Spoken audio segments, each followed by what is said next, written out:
everyone right now. And if you're not talking about it, you should be talking about it. And if you're not thinking about it, you should be thinking about it at your company, because I can guarantee you, if you don't have it blocked, they're using them. But I think that right now it is a different climate than what it was when I started. And so I think that you need to be strategic about what it is that you want to do. And I think that if breaking into the cloud, tech, cyber, if that is what you want to do, then you have to go hard or go home with it. You need to, in a way, decide and map out what your plan is. How often are you going to study? What are you going to study? What are your goals that you're going to achieve this week? You can use AI to help you map out a plan. It's hard to come up with a plan by yourself when you don't know. Security Plus and a degree still ain't gonna do it. It still ain't gonna do it. You know how many people have a degree in Security Plus? So I think that you need to think about, what am I doing to stand out from the other 10,000 applicants that also have a degree in a Security Plus? How would you stand out? I would be... Look, you probably have a Security Plus, maybe even a security clearance, and nobody taught you how to write poems, or how to test a security control, or submit an ATO package. I'm Chris Okpala. A few years ago, I was in your shoes, qualified on paper, but completely lost when it came to RMF. I had a degree, I had the certs, I had the drive, and when somebody said how to test the AT2 control or validate stick bindings, I had no clue what that actually looked like. Fast forward 5 years, I worked across DoD and federal agencies, led control assessments, written ATO package, and passed audits. That's why I built RMF Academy, to teach you the real-world execution they don't cover in certification books. Inside, I'll show you how to write a poem and don't get bashed back. Test and validate security controls, translate tech jargon, navigate NIST 853, and RMF with confidence. If you're in IT supporting the government systems or stuck on the edge of cybersecurity, this is your way. The people who go through my training don't just get hired, they hit the ground running because they practice the work before day one. Go to rmfacademy.io and let's get to work. Welcome everybody to another edition of the Tech Woke Podcast. I am your host, Chris.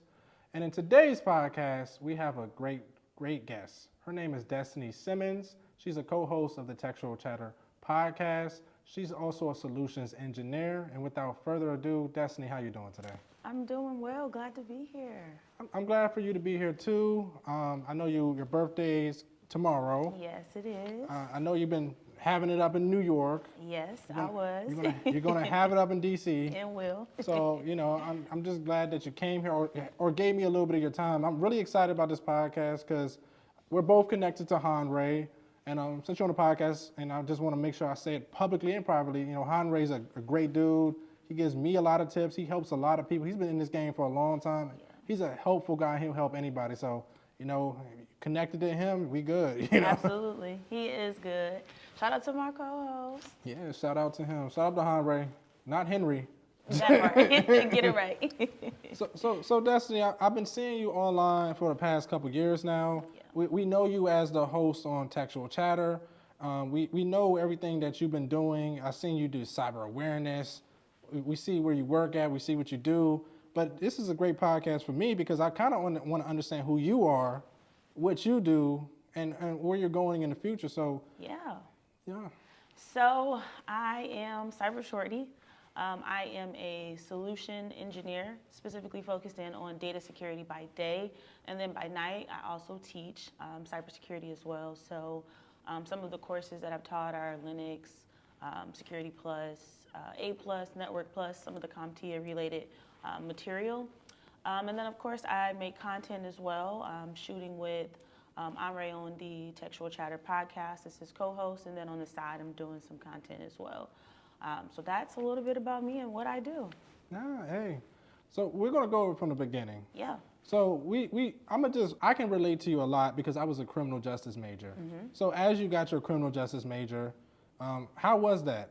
It was interesting. Yeah. It was interesting. That was like the third or fourth degree that I chose after trying to figure it out. Initially, I feel like I had hopes and dreams of going into the medical industry, and then I took anatomy and physiology, and she sat me right down. So I think I failed anatomy and physiology twice, and then I was like, all right, we need to switch route. You need to find something else. And so then I started going for criminal justice. I think I did some psychology, radiology. I was all over the place. And so I landed on criminal justice, and I wish that people would have told me that that was not a good degree to get. To me, and no disrespect to anybody who's getting that degree, it just kind of feels like a filler degree. Like if you want to go to law school, then get a law degree. I feel like you can get a little bit more specific. So yeah, that how it went. I graduated, wasn't able to land a good paying job doing things that I wanted to do. I wanted to work at a juvenile office facility in some way, form, or fashion, but the pay was not good or sustainable for me. And so I was just like, what is next? So the plan was to go to law school. I was studying for the LSAT, and then I wasn't. And so I never made it there. And then before I knew, I blinked, and it was 6 years. And I was like, girl, what's next? What are you going to do? You're not happy. So what's next? What are you going to do with part B, which was my master's? Okay, so that's so like I will tell the audience too. I was a criminal justice major, and basically it's a sociology degree. Literally. Yeah, and Yeah. you can't really do nothing with it. Yeah. I got lucky. I had a clearance. Oh, well, good. Yes. See, you landed somewhere better than I Yeah, did. so and I trust me, I was a background investigator. I didn't make no money, so I understand where you at. So just make sure, for the audience, make sure you pay attention what degree you're getting. Absolutely. So you did your master's. Like, why did you do your master's in cyber? So cyber came about through my employer at the time. They offered tuition reimbursement, and so I was desperate. I was like, I'm going back. Whatever they're gonna pay for, I'm gonna go back for something that I, feel like aligns with me. So I was looking through like all of the degrees, and then I saw cyber, and I was like, let me do a little bit of research about this. Never really studied any of these topics in undergrad. Let's kind of see what this looks like. So before you could do tuition reimbursement, you had to be employed for a year. So that for that year, I just kind of did some research here and there, looked at different career fields, YouTube, university, just trying to understand what this could potentially do for me and how it could change my life. And I was sold on it. I applied, I got accepted, applied to do tuition reimbursement with my employer. My manager approved it, and then I applied to the school and got accepted, and the rest was history. The rest was history. Yeah. So I did my master's in digital forensics, Ooh. just so the audience will know. That's fun. And I know I've been saying cybersecurity, but Yeah. I count it as the same. But when I did that program, it was outdated.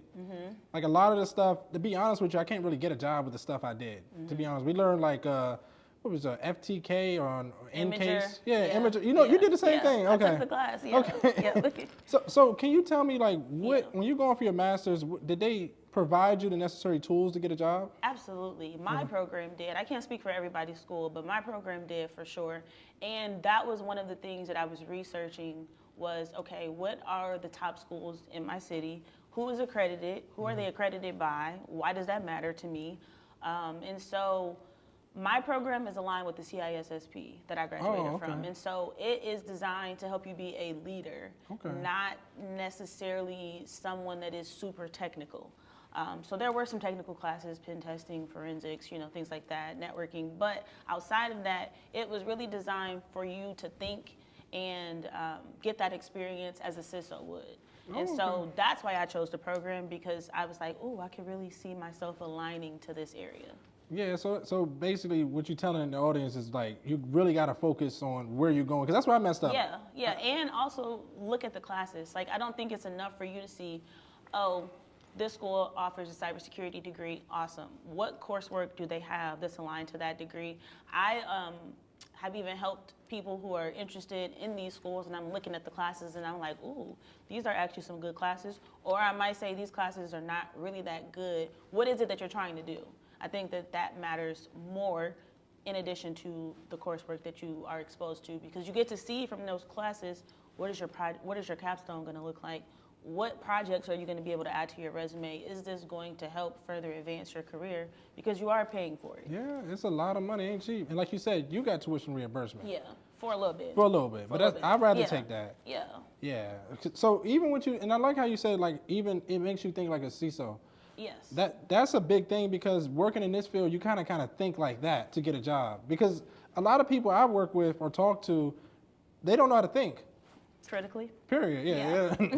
Like you just gotta think of something like a peanut butter sandwich. How do you make a peanut butter sandwich? And then that's how you excel. And that's why I've learned from talking to people like you, all these people that's excelling in cybersecurity. Was there any difference of what you thought cybersecurity was versus when you actually seen it? Yes. Yeah. I think initially starting out, we all have that cliche, unless you know people who are in the field and you just have some exposure, but I didn't. So I feel like I had that cliche, oh, I want to be a pen tester, I want to hack things, I want to do this. And then I took the class and I was not interested. I was bored. It was a boring class to me. Okay. And so I think at that point, once I got over that hurdle and the hype of things, I was like, okay, what do you actually see yourself doing? How does your skill set align to these roles? And I think that made it more realistic for me, but nothing puts the cherry on top like actually doing the work. So when you get your first job and you are doing something that could change the security posture of the company, you start to think, okay, my decisions matter, my input matters. I need to get on my game. I need to do the right things. Okay, that's good to hear, and that's a good segue because we're trying to. Okay, so you did your master's program. So how did you how did you figure out what you wanted to do, and then B, how did you did you get a job after your program or during your program? During the program. Oh, you got a job during Thank the program. goodness, yes. So I was working full time, quit my job because I was like, how are you going to get that exposure if you don't have the space available?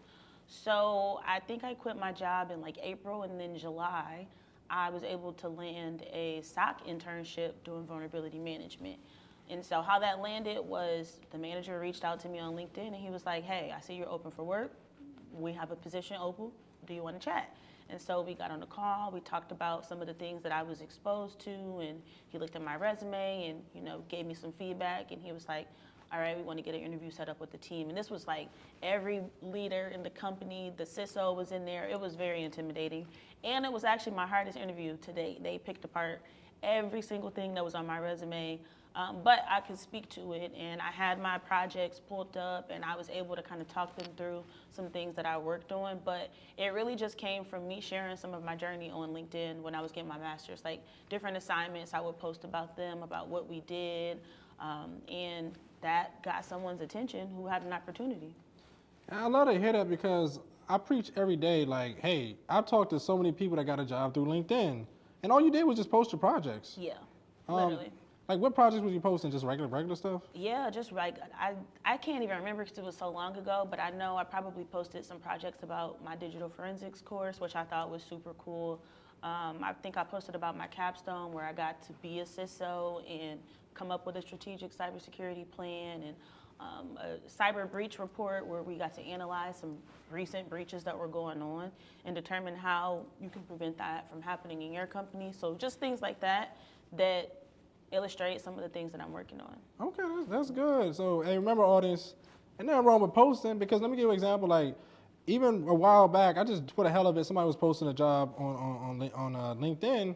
I just sent them, they posted it, and I just sent them all of the projects I was already, I post on YouTube, so I just showed them all my projects, got an interview. I didn't get the necessary job, but it shows you that it can go that far. Oh, for sure, absolutely. Yeah. So. And then the more that you aren't afraid to be seen and to share your journey, you never know who's watching. I never had it in my mind that was going to be the way that I was going to land that internship. And you asked me what did I want to do? I didn't know because I took so many classes. I knew for sure that I didn't know what I wanted to do, but I know after completing some things what I don't want to do. Okay, so going back, what would you do? What would you do? Go straight into back then if you were to go back? I wouldn't change the journey. Oh, you wouldn't change it? No, Okay. I wouldn't change the journey at all. Everybody always said they want to go back. Nope. The journey helped you get you where you need to go. Absolutely. Yep. Okay, I hear that. Okay, so you getting this job as you got this job off of LinkedIn. I know for everybody that got into cyber, including myself, I was nervous. You hearing about you did the Security Plus. So when you first got in, how did you feel? Did you when you're in there, you're starting to hear all these terminologies and all these people that been there for 10 years? How did that make you feel? I knew that I got the job because they believed in me. Okay. And I knew that they knew I was coming with zero experience and knowledge besides what I worked on in my program. So for me, it really just kind of turned me up. I was like, I ain't gonna disappoint you. You took a chance on me. I'm gonna make you proud. I'm gonna do my big one while I'm here. I'm gonna try to leave this program better than it was when I started. And so that's just kind of how I approached it. I was nervous for sure, absolutely nervous. But my manager was super hands off in a way that empowered me to reach out to my peers and figure out things on my own. And then, as a last resort, if I needed to reach out to him, I could. But it was my manager, it was me, my manager, and then the CISO. So the relationship was very cool. He was very friendly, somebody you could go walk and talk to him, reach out to him. He was easy to reach. So that was also big for me as well, because you get to see like these are just regular people. Like, yes, he's a CISO, but he's still a human, so there's no need for you to necessarily be nervous. Yeah, I mean, at the end of the day, they still sweat, they still eat. Exactly. They still have, get mad in traffic, so it's nothing like that. And then again, how I was mentored in the game when I first started, they didn't really tell me much to do. All they told me was, hey, we got an ATO. I was like, what is an ATO? Oh, we had to prepare a package and do all this stuff. And I was like, oh, okay. So I had to do it. Yeah, you had to do it. So that's kind of the best way to learn, to be honest with you. It's like Quote always say, either pressure to either turn you to diamonds or turn you to dust. You don't want to turn to dust. So you're a vulnerability analyst. What is a vulnerability analyst? So what you do in vulnerability management is you are focused in on identifying vulnerabilities in your environment, reaching out to the appropriate teams to let them know, hey, you have these assets that are on this list. We're going to give you X amount of time frame to remediate the vulnerabilities. Then we're going to follow back up. But the way that my company did it, which I really liked, and I don't know if this is how everyone works, but we gave them a grade. And so each team had a grade month over month. And so you got an F this month because you have not remediated anything. And then we're presenting this to the CISO, who now you have to explain to him why you're not making progress. And we showed the trend as well over like the last 3 or 6 months, so we could see, are y'all always in the F range, or are some of y'all, what is the difference between a team that's in the F or a team that got an A? And so I did appreciate seeing the program ran, because what I was finding, they might have some folks who are scanning and patching, but it's not necessarily a true program where someone's manning or handling it. So there were like 3 of us that were on the vulnerability management side who were tasked with all of the assets for the company and following up with the teams. And again, making sure that when we rescan them, to reach back out to them and say, hey. Or if it's a one-off situation where there's a critical CVE that was just released, then that means that this requires special attention. This is above that list that we gave you. But I think more importantly is trying to help people understand the risk that's presented, because it's difficult to do. Okay, so you were actually scanning? Yeah. Okay, so what vulnerability scanner was you using? Rapid. Rapid, 7. okay, Rapid, okay. So was it doing plugins, CVEs? Yep. Okay, so you were scanning multiple assets. It's like on a schedule. Okay, so you're more like a compliance side. That's how I count that. Yeah. Okay, so you're reaching out. So what did you learn, like dealing from each program? Like, I learned that it's important for you to have a process. It's important for people to understand the process, and it's important for you to be able to replicate and explain. So in my instance, we scan the assets, let's just say once a month. We would scan the environment, and then we would pass these out to the teams, and we would say, hey, these are your high, medium, and low vulnerabilities. So that way they understand where some of your focus would be. Obviously, you might want to focus more on the high vulnerabilities than you would the low, but not to say that the low ones aren't important. Yeah. But that's the way that we pass them out. And I think now that I'm not there anymore, just seeing and understanding the program that I was a part of and how that impacted the company was an eye-opener for me. Because if you don't patch some of these vulnerabilities, they're exploitable. Yeah, because like I work in compliance, you got 0 days. Exactly. That's exactly what I'm talking about. Like those CVEs, so you know if you don't. And don't let it be the weekend. Yeah. Because those things, the weekend doesn't matter. So, and it goes to show you that what we're doing as a job is a lot of people think it's just money, but if we don't, you can lose them A lot millions. of money, yeah. Your reputation, Your fines. your So like even like working in compliance now, so I handle a lot of vulnerabilities and things like that. So the thing I will say for me as a in compliance, it's like we have a process where we track everything. So every week we're continuously, hey, what's going on with this, going on this? It's important. And I know when the F grades they wasn't doing that. Yeah. So. Yeah, and then also teaching you about how an organization goes about accepting risk, because everything can't and won't be patched, right? Okay. And so what is the acceptance criteria? It was a process. They would tell me, for example, oh, well, we can't patch this because we need to buy a new server. And then we would be like, we'll go buy a new server. Exactly. Exactly. Why you didn't buy this server? Yes, but knowing that the CISO is not going to accept that risk because you don't want to buy a new server. Okay. So like when you're working in cyber, right? Just to answer a lot of people, sometimes when people look on the outside end, it can say, hey, this job is a little bit ruthless. You know, do you think it can be ruthless, or do you think it's like everything wants to get done compliant, or like how do you feel when you first started? I think that the culture of the place that you work at plays a lot into, you know, how you may feel working. I have worked at places that were a bit more ruthless, a bit more, you know, shooting from the waist. I've worked in places that have a nicer, friendlier atmosphere. But I do think that it depends on where you are. Like if you're in sales, yeah, it's going to be a little bit more ruthless than if you maybe are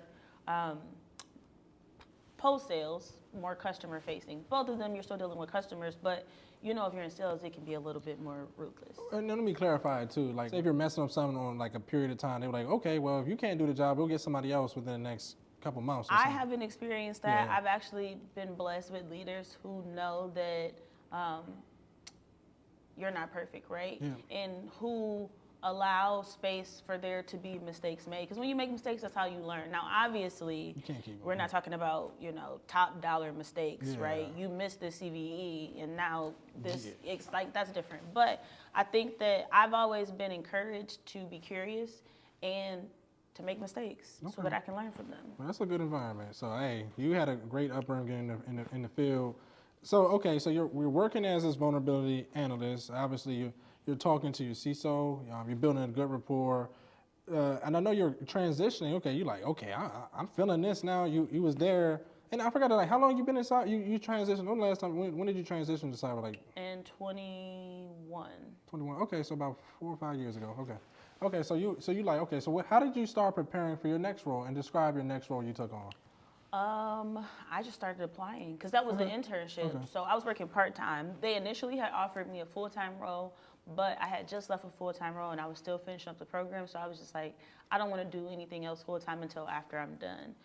So I just started applying. The first offer I think I got was from Accenture. And then I got another offer after that was more money with AT&T. So I went with that. And then where I'm at now. But the next role was let's talk about it. So the next role, I was hired initially to do network engineering. So I'm telling everybody, like, I'm going to be a network engineer. Oh, my goodness, woo, woo, woo. And then they called me like 2 weeks before it's time to start. And they're like, hey, so the CVP in this org has decided that if you don't have an engineering degree, you can't be a network engineer. Oh, dang. So they were like trying to minimize it. Like, well, we're just going to put you on this other, because there were like 3 tracks. They were like, we're just put you on this other track. It'll be fine. Like they were trying to minimize. It was a big difference though, night and day. So the next role actually ended up being a technical business manager, and I was doing a lot of organizational change management. Okay. So you did Hated that. I bet. You like, how I go from this to I'm in business. I learned a lot, and I'm grateful for it because it has helped me in my role now, just understand how important it is to implement change effectively and how it just impacts the organization and the stakeholders. But that was not what I had in mind. Describe that a little bit, though. I'm curious. What is like what OCM? like how did it help you? Like what did you learn? Yeah. So think about if you have. I like this example. If you have always used an iPhone, right, and someone gives you an Android at a company, like let's say everybody at the company has been using Apple devices, and then we decide, all right, we're no longer using Apple. We're switching over to Android. the people need to learn how to use these devices. They need to understand how to do things that maybe they were doing previously on these devices. Where do they save things at? Just the UI is different. And so OCM is really focused in on making sure that that change lands and sticks with everyone that's affected, from the end users to the stakeholders to the leadership. It's making sure that, so like we had a newsletter that came out month over month that said, we're building this new solution. These are the new features that are in this solution. This is what's no longer available in the old platform. So it was like a plug and play. Like we were taking something out of here and putting it over here, and we were explaining to the user and walking them through a tutorial of how to do whatever it is they were trying to do in the new tool. So it started with that, and then that kind of branched out. We would have monthly meetings with the stakeholders to make sure that their concerns and things are being addressed. And then from the end users, I was keeping up with building basically like a knowledge base of how to go to, in ServiceNow. Okay, so that kind of helped prepare you. I know that got you with talking to leadership, understand how to even talk to the users. Yep. And see how God works. God really prepares you for everything. Yep, and then I got to work with the product owners. I got to work with developers, Scrum, project management, Agile, all of that, interweaved in. And that got you right. So that's why I said that's why you keep saying I don't want to change anything, because it got you where you need to go. Absolutely, yeah. Okay, so tell me how, because I know you're currently in cloud solutions and data solutions right now. Yeah. So tell me about first off, I want to ask what is cloud solutions in general? So a Cloud solution architect, I think it depends on where you work. Okay. Yes, I think, but for where I work at, when I was a cloud solution architect, it is a post-sales role. So the customer's already purchased this solution, and maybe they don't know how to use it. Maybe they want to better understand how this solution can help them achieve or better some use cases that they have internally. Maybe it's a permissions thing, maybe it's a workshop to walk them through. So it was anything of that sort. I really enjoyed doing assessments and then explaining out the business risk to customers. So I would do an assessment on their environment, we would run some scripts, talk about some things, and then we have a closeout where we kind of explain overall, this is where your security is, according to, some best practices that we recommend. So I got you. So you're kind of like working more with the end user. Absolutely. The actual security analyst in the SOC team in that org, or the identity team, the infrastructure team, whoever it may be. So you gotta really know the environment to do that. You have to know, not necessarily their environment, because they'll help you understand what's going on in their environment, but you do need to know whatever solution it is that you're helping them with. Okay, so we broke down what cloud solution is. You kind of helping out the end user. You kind of knowing your architecture and building. Because I've heard this role before. It pays a lot. It pays a lot. And sometimes you can be designated an engineer an architect for a specific customer. So whoever, McDonald's, I am their cloud solution architect. So I'll be working with them for the next year to do whatever it is that they're trying to achieve from a security perspective, supporting that vision. Okay. So maybe like office hours and things like that too. Okay, so for this role, and I know we've been debating now, is it a technical role? Okay. Yes. So how do you prepare yourself to do this role? What would you recommend for somebody? I would say you have to know the tools. So it depends on what tool that would be. In my case, I was kind of doing like Defender for Cloud work, a little bit of work in Intra with conditional access and PIM and things like that. Also a little bit of work in our SIEM, Sentinel, and then what else? I'm missing something. Those are good. Yeah. What about like VMwares? Like, would you recommend any like website? No VMwares? Okay. I don't do that. Okay. Yeah, that I would say that's more on the infrastructure side. Okay. Yeah. Okay. So you're doing this role. Okay. Also with certifications, what would you need for this role? Definitely, if you want to work in the cloud, you need to have a cloud fundamental certification. So if it's Azure, the AZ900. And then you can build out from there. You need to know how Azure works, because that's what everything's built on. And so I have the AZ900, I have the SE200, and the 100. I don't think I have the 3. I might have the 300 too. I don't. I have a lot of them, but they're focused in on our security solutions. So Purview, Defender for Endpoint, and Sentinel is kind of what those are on. And then the SC100 is the architect, cybersecurity architect one, I think. Ooh, don't quote me. Yeah, we'll see. No quote. Yeah. But, yeah. So what, from your perspective, what is the cloud? How would you describe it? The cloud is just hosting your resources on someone else's hardware. That's it. It's still, a data center. You just don't have to maintain it. So instead of you having to maintain it, I want to use Chris as my cloud provider. Chris is going to pay for the data center. He's going to keep it up to date, and I can just plug and play and go as I need, depending on what resources I'm looking to deploy. Yeah, I like the cloud. My only issue, sometimes I like that with the inheritance with the cloud, with the security inheritance. I like that they take care of a lot of that stuff. Yeah. But I still have my ifs about using other people's stuff, because you never know. What if that gets hacked? What if something happens? So, Absolutely. Yeah. So okay, so you've been doing this role, and also too, like with this role, like how do you be good at this role? Like what makes you stand out? I think just the exposure and the experience that you get to receive, working with different customers, helping them achieve different goals based on whatever their use case is. I think that also you being curious, right? You not being afraid to present a different solution or perspective to a customer on how to achieve, whatever the goal may be. Sometimes it may be able to be achieved with one solution. Sometimes you need to use multiple solutions to help them achieve that goal. So just being the go-to person, the subject matter expert that they can trust to achieve whatever it is.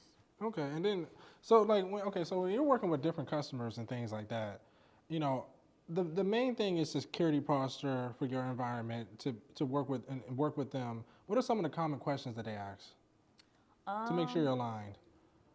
I don't think there are common questions, because I think it depends on what it is that you're helping them with. I know, like right now, there's a lot of talk about data security with AI. And so a lot of questions that I'm seeing right now are, how do we allow our employees flexibility in using these AI solutions while also making sure we're keeping our company data safe? And so those are some of the questions that I see that are relevant to all of the things that we are talking about and the tools that we're using. Data security is one of one right now. And if you're not talking about it, you should be talking about it. And if you're not thinking about it, you should be thinking about it at your company, because I can guarantee you, if you don't have it blocked, they're using them. Yeah, and I agree. Like data security, AI security. I know you and Hanray, I think y'all touched on this topic. There was this one guy for DHS that uploaded something to ChatGPT. Yes. Classified documentation. Yep.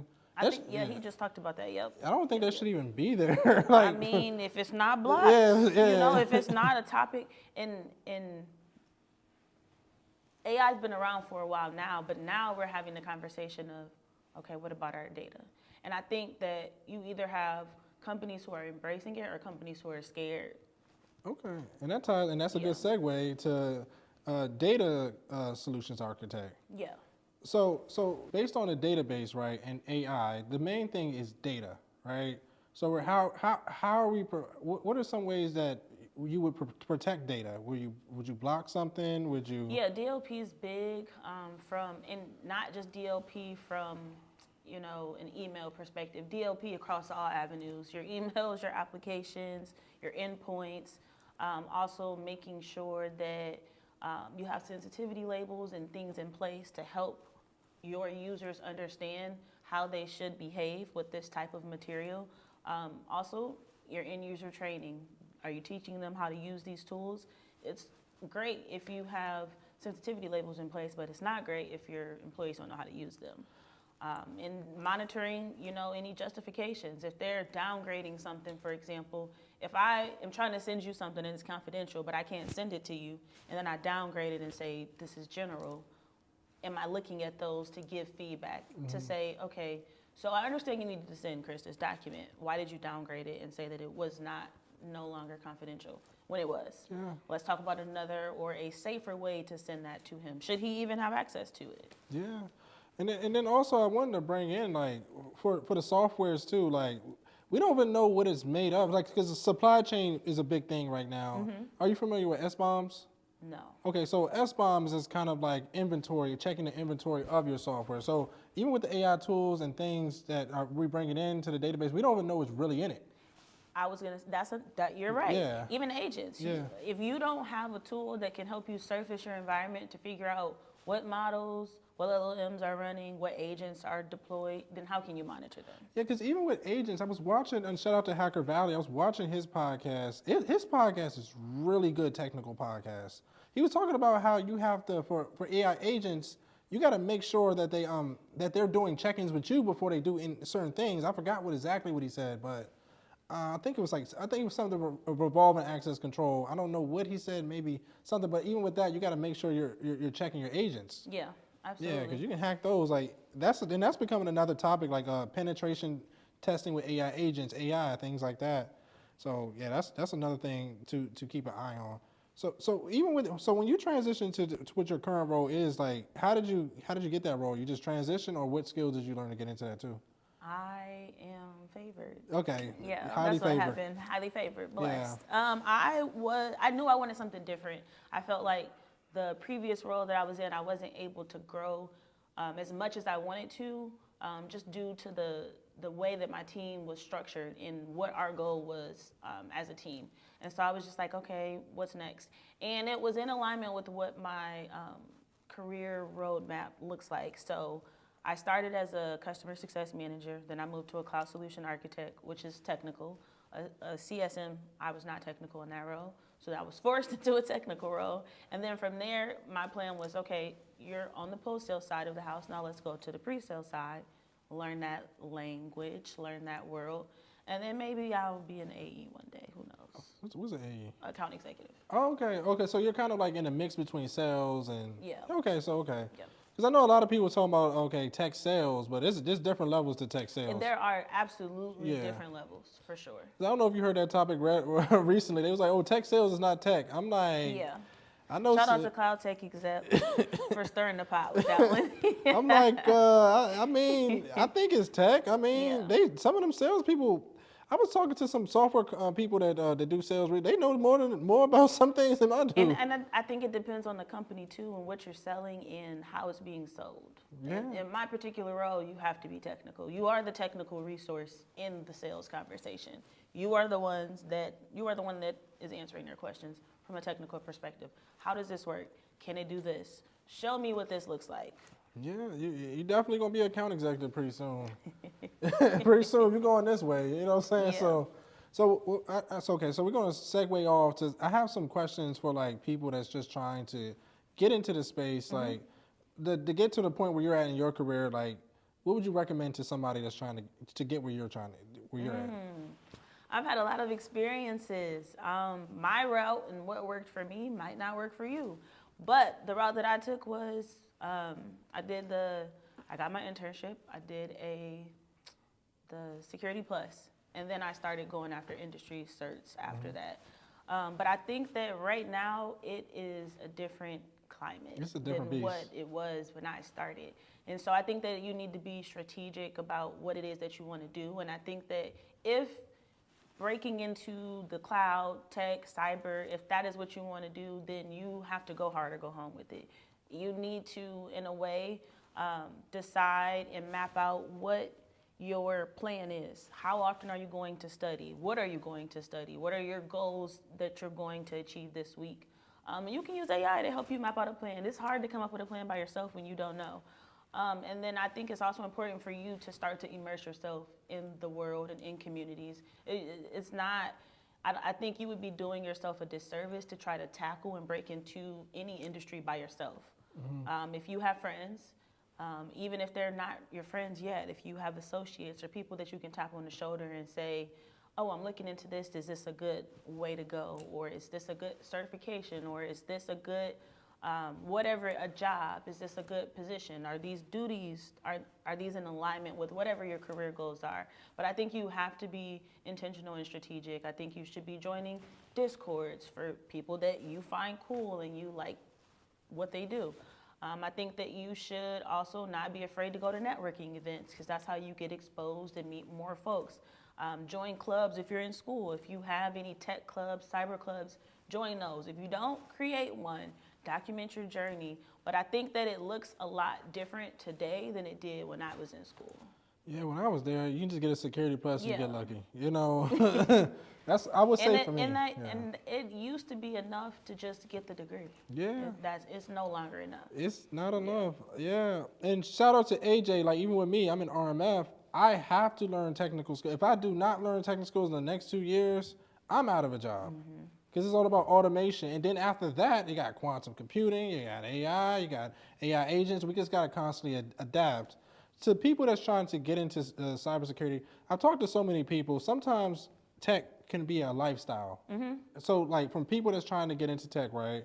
Sometimes they adapt it as their lifestyle. All they do is sleep, breathe. Oh, yeah, no. How do you separate the two? I separate the two by just being true to who I am. Like, this is what I do for work, but I don't eat, breathe, and sleep tech. Some people do, and that's cool for them, but I am a multifaceted person. There are many different sides to me, and all of those sides don't have a technical persona attached to them. So for me, I do a lot of things that fill up my cup. I like to work out. I like to eat. I like to try different foods. I like to do and cross anything it is off my bucket list. I like to have different experiences in life that take me out of just eat, breathe, sleep, upskill, new cert this, did you see that, blog this, blog that, newsletter this. You know, you have to find a good way to balance it. Even across social medias, like, you know, do you have a personal account where you can escape all of the tech? Yeah. You know? Yeah, because even with me, sometimes I go travel someplace, go to New York, go to a mountain literally, and just separate from life a little bit, and then come back to it. Yep. Or play video games. And I think it's important for you to take breaks in space away from the grind. You have to in order to stay sane. Yeah, and then also too, like for people that's trying to get into the space, again, we talked about it in this podcast. Security Plus, a degree's not doing it. Security Plus and a degree still ain't gonna do it. It still ain't gonna do it. You know how many people have a degree in Security Plus? So I think that you need to think about, what am I doing to stand out from the other 10,000 applicants that also have a degree in a Security So Plus? how would you stand out? I would be more visible online. I think that is what it's becoming. Let's start a YouTube. Let's start a YouTube. You know, that's a good conversation starter in an interview. When they ask you, how are you staying up to date with the things that are happening in the industry? Oh, well, I have a newsletter, or I have a YouTube channel, or a TikTok, or whatever it may be, a LinkedIn, whatever it is that you're doing. Yeah, because even me, I'd be scared to say that. I'm like, do I really want to tell them all this stuff? I'm like, well, I'm going to take the route. I ain't going to say nothing, but yeah, it depends on the YouTube. I might make a personal YouTube just for that. Yeah. Yeah. Also, too, we got a lot of trends going on. What trends would you focus on if you were somebody trying to? And again, I know you good on your journey. Yeah. But if you were to pay attention, what trends would you hop on to get into the space if you were trying to start it over? I'm gonna say learning AI and not trying to be an expert in it, but just kind of understanding some basic concepts when it comes to AI, because it's not going anywhere. It's only going to get more powerful and magical and creative. And so I think that it's important for you to understand how to protect environments from tools that are like this. And if you don't know how, now's a good time to start kind of researching what risk is presented and how can that be combated using other forms of technology. I think AI is big. I think it's big. Yeah, because if I were to get in, all I would literally do is just make, like this is one your website I used to check out. It tells me everything wrong with AI. So what I would do is just literally make a website or something and just talk about the faults of AI. That's all I would do. Yep. Anybody watching, I'll suggest to you, that's a good way to get into the space. And then to keep still refining your technical skills as well. Like AI is its own, subset, but I think it's important to, because this is the thing, people are developing these tools month over month. New releases are coming out, and so I think it's important if you decide, for example, Azure's going to be my place. Well, Azure's a big piece to the puzzle, and so within Azure, what are you doing to keep up with the updates for whatever workload it is that you decide that you want to cover? Okay. Is there any other tips you would want to give somebody? To not give up. Okay. It can get discouraging. It can get frustrating. It can get stressful. You can feel lonely, but just keep going, because one day you're gonna have that light bulb moment and something is gonna click and you're gonna be like, oh wow, now it all makes sense. So that's my advice, is to not let the days that you feel frustrated. Like when I was feeling frustrated, I just kept telling myself, well, this is gonna pay off. Don't worry, you can be mad today, but it's gonna pay off in the end. It's gonna pay off. Like for me, I have a goal. I want to get Professor Messer, and a Professor Messer, he reads my messages all the time, but he doesn't respond. So hey, I'm gonna keep shooting my shot. He's good too. He's gonna come on this podcast at one point, but hey, like I said, it takes one yes. Yeah. It may be 5 years from now, but it will happen to anybody, right? Yeah, agreed. Okay, so where can our audience find you? Everywhere. I am on TikTok, I'm on Instagram, I'm on YouTube. Cyber Shorty, CYBERSHORTIEEE, 3 E's. Really everywhere. I'm also on LinkedIn, Destini Simmons, DESTINI, last name Simmons. You can find me there as well.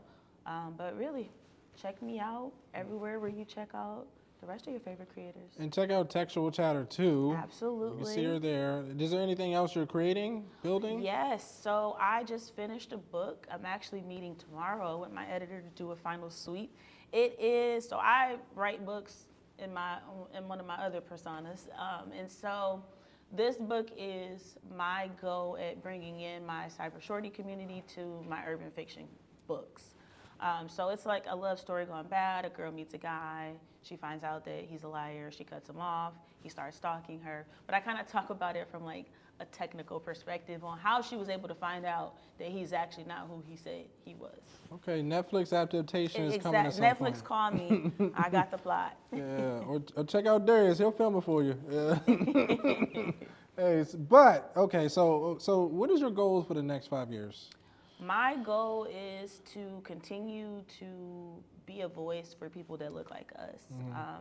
If I leave nothing behind, I want people to be able to say, oh, she made that make sense for me. Because I feel like a lot of the times when we look traditional books, they're not really written in a way that maybe our culture or our language, where it's easy or friendly for us to just digest it quickly.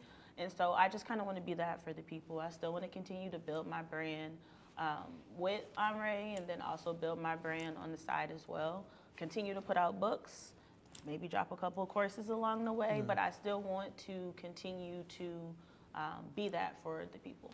Yeah, and the sad thing about it is, like, I just went to church today, and they talked about all these technical advances that they try to, they can hide or suppress, like the washer, the refrigerator, all these, the traffic lights. All this was created by Black people.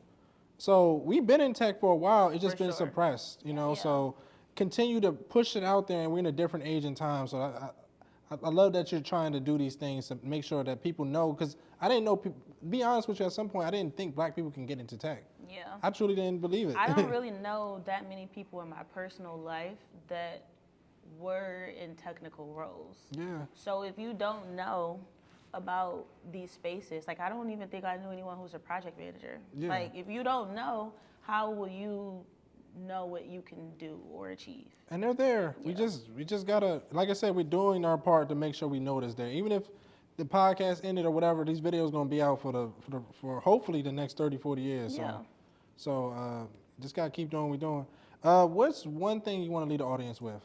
It can be a quote, it can be anything. My favorite quote is by Maya Angelou, and it goes, if you don't like something, change it. If you can't change it, change your attitude. And that's just kind of my motto with life. If I don't like something, if I don't like where I work, if I don't like my life, if I don't like friendships, if I don't like whatever it is, if you can do something about it, do something about it. Yeah, so if your audience, if you don't like something, if you're fed up, something getting on your nerves, you don't have to deal with it. Just change it. Or if you can't do anything about it, change your attitude. Change your attitude too. Yeah, change your attitude, because if you change your attitude, It might change your outcome. yeah, and your whole life. Yeah. Okay. Well, thank you, Destini, for coming on the podcast, or coming on from New York. It's cold, and thank you for being on here. Thanks so much for having me. No problem. So if you're watching on YouTube, remember to like the video, comment down below, subscribe to the channel, share the video, and also check out rmfacademy.io if you're trying to learn risk management. And remember, everybody, get 1% better each day. Peace out. I'll see you on the next one.